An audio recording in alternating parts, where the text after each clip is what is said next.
So today I'm bringing you a short video. I wanted to share a few things with you. You get to see some footage of my chickens setting foot outside of the coop for the first time all winter. Spring's here.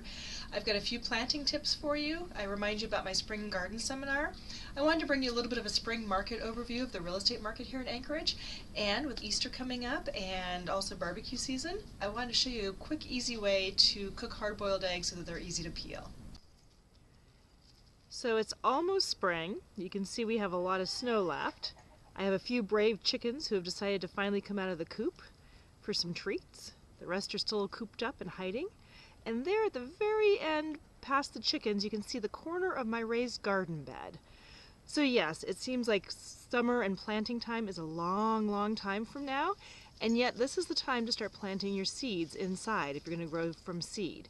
So your larger greens like your kales, your brassicas, your broccolis, cauliflower, chard, those are all good to start inside this time of year. Larger plants like zucchini. I'm going to wait for my lettuces, my radishes, and my carrots until later, but I think coming up this week or this weekend I'm going to be planting those big plants. About half my garden ends up being kale. It grows fantastically up here. Nothing bothers it, and it doesn't care if it's hot and sunny or cold and rainy, it'll still grow. And if you want more information about gardening, remember I have my spring garden seminar coming up at Diamond Greenhouse. It is on the 19th of April from 6 until 8 p.m. And I believe everyone's going to leave with a tomato plant. So, hope to see you then. Let me know if you're going to be able to make it. So it's springtime and Easter's almost here. A lot of you are going to hard-boil eggs for Easter, and of course we're going into barbecue season where people will be bringing deviled eggs, egg salad, and other things containing hard-boiled eggs to picnics.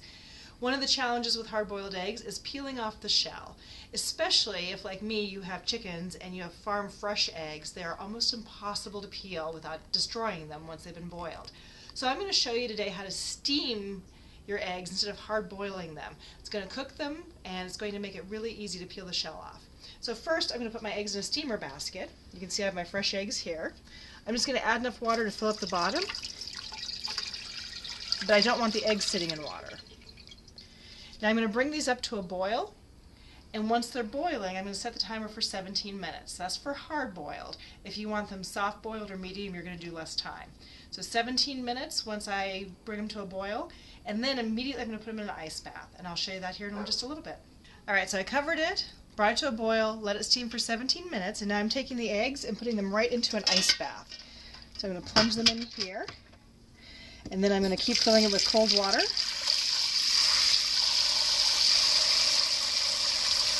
The key to this is to make sure that your eggs get nice and cold. So after you steam them, you need to make sure that they get in an ice bath, and you leave them there and let them sit and cool down, because that's what's going to help make them easy to peel. Alright, so our eggs are cool. I'm going to go ahead, just give it a quick tap, and as you can see, the shell slides right off, which does not normally happen with farm fresh eggs. Voila! Steaming your eggs makes a huge difference. So it's springtime in the Anchorage real estate market, and I've had a lot of people ask me, how's the market? I know there's been a lot of concern because last year the market softened a little bit.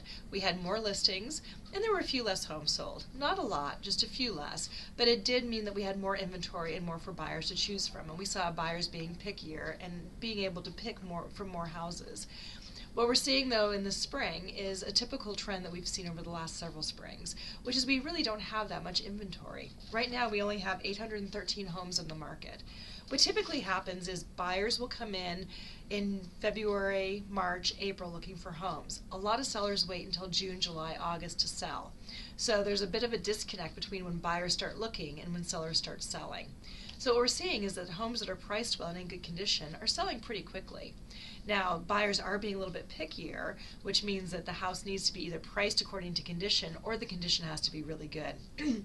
We're seeing an average of 64 days of market time right now, but that is, again, the homes that are selling within a few days or a couple of weeks that are priced and positioned properly versus the homes that are coming on the market that sit out there for 90, 120, 180 days and have multiple price reductions.